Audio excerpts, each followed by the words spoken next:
Hi കൂട്ടുകാരി, എല്ലാവർക്കും നമസ്കാരം. ഇന്നത്തെ നമ്മുടെ വീഡിയോ വളരെ ടേസ്റ്റി ആയിട്ടും ക്രിസ്പി ആയിട്ടും തയ്യാറാക്കി കഴിക്കാൻ പറ്റിയ നല്ല കോളിഫ്ലവർ ചില്ലി ഫ്രൈ ആണ് കേട്ടോ നമ്മുടെ ഇന്നത്തെ വീഡിയോ. ഉണ്ടാക്കിയെടുക്കാനാണെങ്കിലോ വളരെ ടേസ്റ്റാണ്, കഴിക്കാനാണെങ്കിലോ സൂപ്പർ ടേസ്റ്റാണ്. അപ്പോൾ എങ്ങനെയാണ് നല്ലൊരു കോളിഫ്ലവർ ഫ്രൈ തയ്യാറാക്കി എടുക്കുന്നതെന്ന് നമുക്ക് വീഡിയോയിൽ കാണാം. കോളിഫ്ലവർ ചില്ലി ഫ്രൈ തയ്യാറാക്കി എടുക്കാൻ വേണ്ടിയിട്ട് ഞാനിവിടെ ഒരു കോളിഫ്ലവറിനെ നല്ലതുപോലെ ഒന്ന് കഴുകിയെടുത്ത് വെച്ചിട്ടുണ്ട്. ഇനി നമുക്കിതിനെ കൊച്ചു കൊച്ചു പീസുകളായിട്ടൊന്ന് കട്ട് ചെയ്ത് കൂടി എടുക്കണം. ഞാനിവിടെ ഇതുപോലെ ഒന്ന് കട്ട് ചെയ്ത് കൂടി എടുത്തിട്ടുണ്ട്. ഞാൻ ഈ കോളിഫ്ലവറിനെ ചെറിയ ചെറിയ പീസുകളായിട്ടാണ് കട്ട് ചെയ്തെടുത്തിട്ടുള്ളത്. ഇങ്ങനെ ചെയ്തെടുക്കുമ്പോഴാണ് നമ്മുടെ കോളിഫ്ലവറെ നല്ല പോലെ തന്നെ ഫ്രൈ ചെയ്തെടുക്കാനും സാധിക്കുന്നത്.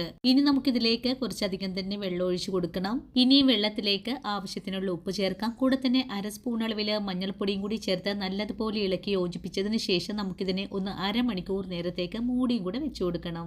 ഇപ്പോൾ ഒരു അരമണിക്കൂർ കഴിഞ്ഞിട്ടുണ്ട്. ഇനി നമുക്ക് ഈ വെള്ളത്തിൽ നിന്നും കോളിഫ്ലവറിനെ ഒന്ന് എടുത്ത് മാറ്റണം. കോളിഫ്ലവറിനെ ഒന്നും കൂടി നല്ലവണ്ണം കഴുകിയതിന് ശേഷം നമുക്ക് ഊറ്റപാത്രത്തിലേക്കാണ് ഇതിനെ ഒന്ന് മാറ്റേണ്ടത്. വെള്ളമെല്ലാം ഊറ്റിക്കളഞ്ഞ കോളിഫ്ലവറിനെ നമുക്കിനി ഒന്ന് മസാല പുരട്ടി വെക്കാം. ഇതിനായിട്ട് ഒരു പാത്രം എടുത്ത് വെച്ചിട്ടുണ്ട്. പാത്രത്തിലേക്ക് ആദ്യം തന്നെ നമുക്ക് കോളിഫ്ലവറിനെ ഇട്ട് കൊടുക്കണം.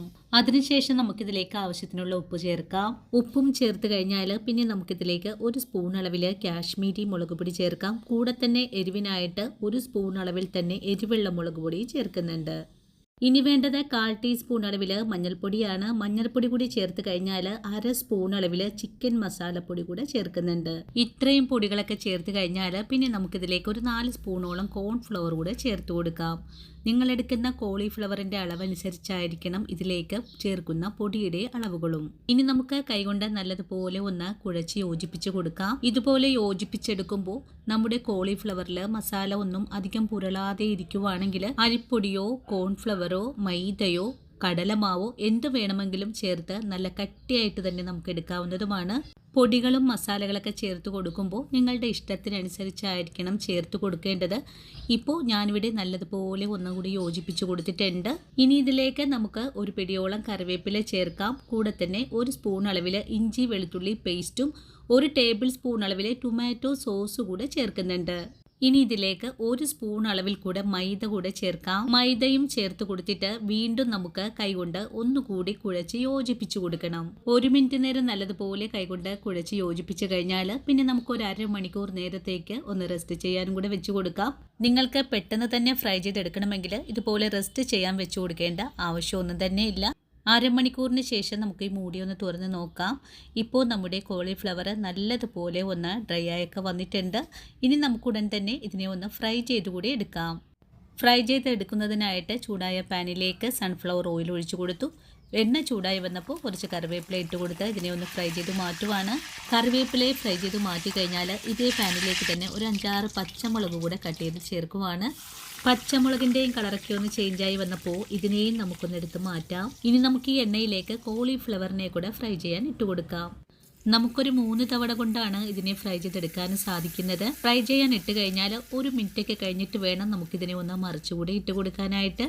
ആദ്യ ഭാഗം നല്ലതുപോലെ ഫ്രൈ ആയി വന്നപ്പോൾ ഞാനിതിനെ ഒന്ന് മറിച്ചൊക്കെ ഇട്ട് കൊടുക്കുന്നുണ്ട്. മറിച്ചെല്ലാം ഇട്ട് കൊടുക്കുമ്പോൾ ഒട്ടിപ്പിടിച്ചിരിക്കുവാണെങ്കിൽ കയ്യിൽ വെച്ചിട്ട് ഇതുപോലെ ഒന്ന് അടർത്തിയും കൂടെ കൊടുക്കണം. എണ്ണയിലേക്ക് ഫ്രൈ ചെയ്യാൻ ഇട്ട് കഴിഞ്ഞാൽ പിന്നെ ഒരു മീഡിയം ഫ്ലെയിമിൽ വെച്ചിട്ട് വേണം ഇതിനെ ഒന്ന് ഫ്രൈ ചെയ്തെടുക്കാനായിട്ടും. ഇപ്പം നല്ല ക്രിസ്പി ആയിട്ട് തന്നെ മുരിഞ്ഞൊക്കെ കിട്ടിയിട്ടുണ്ട്. ഇനി എണ്ണയിൽ നിന്ന് നമുക്കിതിനെ കോരി മാറ്റാം. ആദ്യം ഇട്ട് കൊടുത്ത കോളിഫ്ലവറിനെ എല്ലാം ഫ്രൈ ചെയ്ത് മാറ്റിയിട്ടുണ്ട്. ഇനി നമുക്കൊരു പ്ലേറ്റിലേക്കാണ് മാറ്റി കൊടുക്കേണ്ടത്. കണ്ടല്ലോ കൂട്ടുകാരെ, വളരെ ക്രിസ്പി ആയിട്ട് തന്നെയാണ് നമുക്കിതിനെ ഫ്രൈ ചെയ്തെടുക്കാൻ സാധിച്ചിട്ടുള്ളത്. ഇനി നമുക്ക് അടുത്തതും ഇതുപോലെ തന്നെ ഒന്ന് ചെയ്തെടുക്കാം. 5 മിനിറ്റ് പോലും വേണ്ട ഈ ഒരു കോളിഫ്ലവറിനെ നമുക്ക് ഫ്രൈ ചെയ്തെടുക്കാനായിട്ടും. വളരെ ക്രിസ്പി ആയിട്ട് തന്നെയാണ് നമുക്കിതിനെ മൊരിയിച്ചിട്ടെടുക്കാനും സാധിക്കുന്നത്. നല്ല ക്രിസ്പിയാണ്, നല്ല ടേസ്റ്റാണ്. എല്ലാവർക്കും ഈസി ആയിട്ട് തന്നെ ഉണ്ടാക്കിയെടുക്കാനും സാധിക്കും. അപ്പോൾ ഇന്നത്തെ നമ്മുടെ വീഡിയോയും ഇത്രയേ ഉള്ളൂ കൂട്ടുകാരെ. ഈ ഒരു വീഡിയോയും കണ്ടിട്ട് എൻ്റെ കൂട്ടുകാർ ഒന്ന് ട്രൈ ചെയ്ത് നോക്കണം. ട്രൈ ചെയ്ത് നോക്കിയിട്ട് നിങ്ങൾക്ക് ഇഷ്ടപ്പെടുവാണെങ്കിൽ നമ്മുടെ ചാനൽ കൂടി സപ്പോർട്ട് ചെയ്യാൻ മറക്കല്ലേ.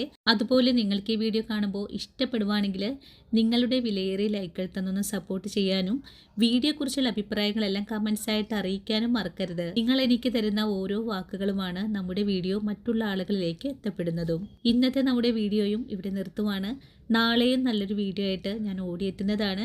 അതുവരെയും വീഡിയോ കണ്ട് സപ്പോർട്ട് ചെയ്ത എൻ്റെ എല്ലാ കൂട്ടുകാരോടും ഇനിയും കാണാനിരിക്കുന്ന എൻ്റെ പ്രിയ കൂട്ടുകാരോടും ഒത്തിരി നന്ദി സ്നേഹമൊക്കെ അറിയിച്ചുകൊണ്ട് നാളെ രാവിലെ ഓടിയെത്താം. അതുവരെയും ഒത്തിരി സ്നേഹത്തോടെ വീണ്ടും കാണാം.